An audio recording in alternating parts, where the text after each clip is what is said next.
All right, let's jump right in. We're going to talk about something that, let's be honest, sounds a little wild. Speech therapy for babies. Yep, you heard that right. Not toddlers, not kids. We're talking about infants, before they've even said a single word.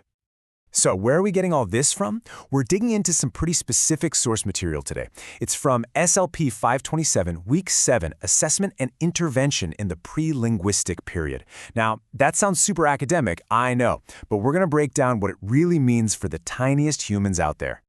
I can hear you now. Speech therapy for a newborn? Are you serious? I mean, the little guy can't even hold his own head up. What's he going to do, babble on a schedule? Look, it sounds completely bananas, I get it, but stick with me because by the end of this, you'll understand why this is actually one of the most critical interventions possible. Let's get into it. So, the first thing you've got to wrap your head around is this. The whole point of this early intervention is not about teaching a baby words.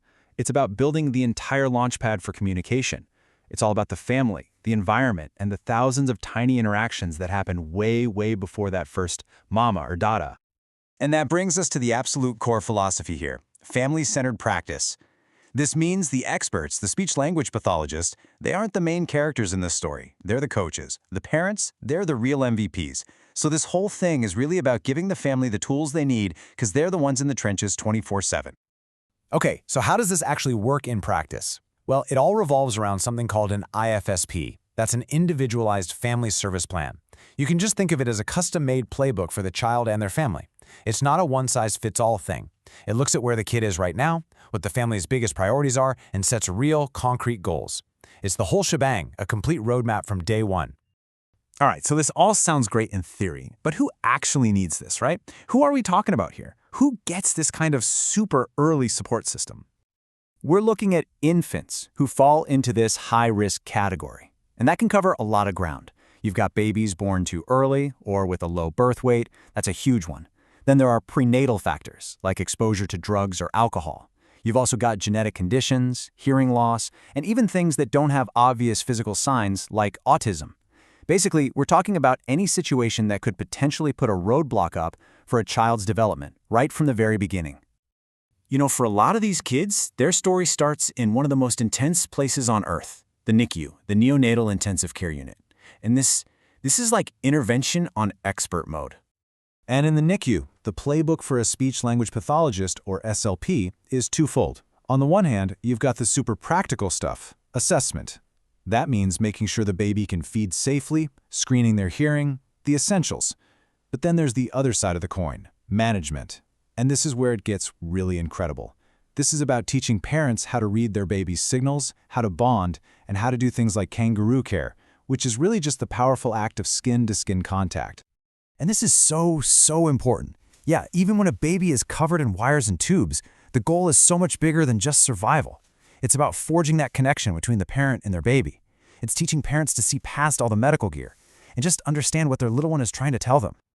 Okay, so let's fast forward. The baby makes it through the NICU and gets to come home. So what now? Well, the game totally changes. Now we're on the long road to real conversation, and this is where the foundational work really kicks into high gear. Okay, whoa. I know this looks like a ton of information, so don't even try to read it all. What you really need to see here is the huge shift that happens. You've got the first stage from about 1 to 8 months, which is all about reflexes and just getting into a rhythm with mom and dad. But then, from 9 to 18 months, everything changes.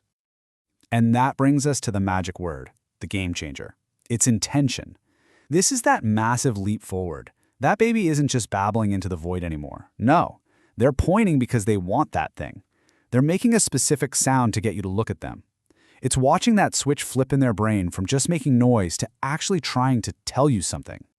So it's worth taking a quick detour here to talk about how this all applies to kids who might be showing early signs of autism, because the toolbox for them is a little different and often very structured. A really common approach you'll hear about is ABA, or Applied Behavior Analysis. The easiest way to think of it is like building with Legos. You take a big, complicated skill, like asking for a cookie, and you break it down into the tiniest possible bricks. You teach one brick, then the next, and you click them together until you built the whole thing. It's an incredibly systematic approach. And then you've got another incredible tool called PECS, the Picture Exchange Communication System. So if words just aren't happening yet, this gives a kid a voice. They learn that if they hand you a picture of a ball, they get the ball. It's a communication bridge, and man, it can cut down on so much frustration for everyone.